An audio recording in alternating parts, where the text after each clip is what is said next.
इस बार सर्दी बहुत ज्यादा है। सैम ने भी अपनी आगे बढ़ने की गति तेज कर दी है ताकि इस सर्दी में वह आसानी से बसना शुरू कर सके और घर में ठीक से रहने लगे। उसने दूर से एक सीधा पेड़ काटा। एक सच्चा कारीगर ही सिर्फ एक रस्सी का इस्तेमाल करके 100 टन के बड़े पेड़ को खींच कर ला सकता है। वह घर के अंदर एक मुख्य खंभा लगाने की तैयारी कर रहा है, जिसके लिए पेड़ की छाल उतारना जरूरी है, जिससे उसकी सुंदरता और भी निखर कर आए। हालांकि इससे पहले अनुभवी सैम ने जमीन पर आग लगाना उचित समझा, ताकि जब खुदाई का काम किया जाए तो जमीन थोड़ी नरम हो सके। क्या आपको लगता है कि बस इतना ही? बिल्कुल नहीं। बेहद सावधान सैम हर एक खंभे का छाल उतार कर साफ करता है, जिससे उसकी स्थायित्व और मजबूती पता हो सके। लकड़ी को आग में रखा जब तक कि लकड़ी धुएं से पूरी तरह काला न हो जाए। सैम अपने नए घर में रहने की दिशा में एक बड़ा कदम उठा चुका है। इस अग्नि परीक्षा से गुजरने के बाद पूरा खंभा अब और भी अधिक टिकाऊ और मजबूत हो गया है। जमी हुई जमीन में एक छोटा गड्ढा खोदने के बाद इस मोटे खंभे को गड्ढा में डालकर उसे फिट कर दिया, जिससे पूरे घर को अधिक सहारा मिलेगा। शाम धीरे धीरे ढल गई। जब अंधेरा हुआ तब सैम ने अपना काम रोका। अगली सुबह पूरा जंगल भारी बर्फ की एक मोटी परत से ढक गया था। सैम ने अपनी गति तेज की और उसने सबसे पहले रूलर का उपयोग करके अंदर के चौड़ाई और बाहरी रूपरेखा को मापा, जिससे वह आगे के काम के लिए ठीक से तैयारी कर सके। उसे एक सेकंड हैंड कांच की खिड़की मिली। सटीक माप लेने के बाद सैम ने कट्टर का इस्तेमाल करके दीवार में एक छोटा छेद बनाया और इस तरह से खिड़की को इसमें अच्छे से फिट कर दिया, जिससे अंदर की जगह को पर्याप्त रोशनी प्राप्त हो सकेगी। खिड़की के हिस्से को सफलतापूर्वक पूरा करने के बाद अब बारी थी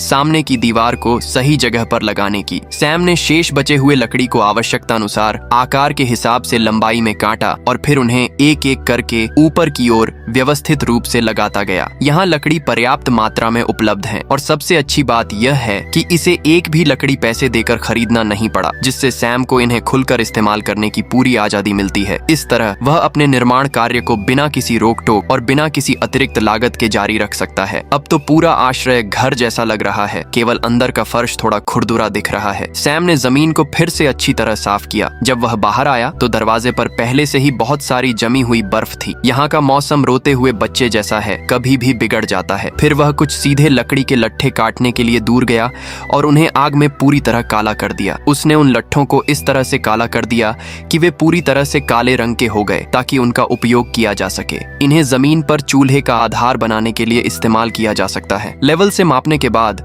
उसने एक एक करके लकड़ी के तख्ते बिछाना शुरू कर दिया। सभी जरूरी औजार होने की वजह से काम काफी आसान हो गया। खासकर कोनों को सैम ने बहुत अच्छी तरह से जोड़ा। इसके बाद वह पहले से तैयार अंगीठी को अंदर ले आया, यह देखते हुए कि धीरे धीरे अंधेरा हो रहा है। आज के लिए बस इतना ही।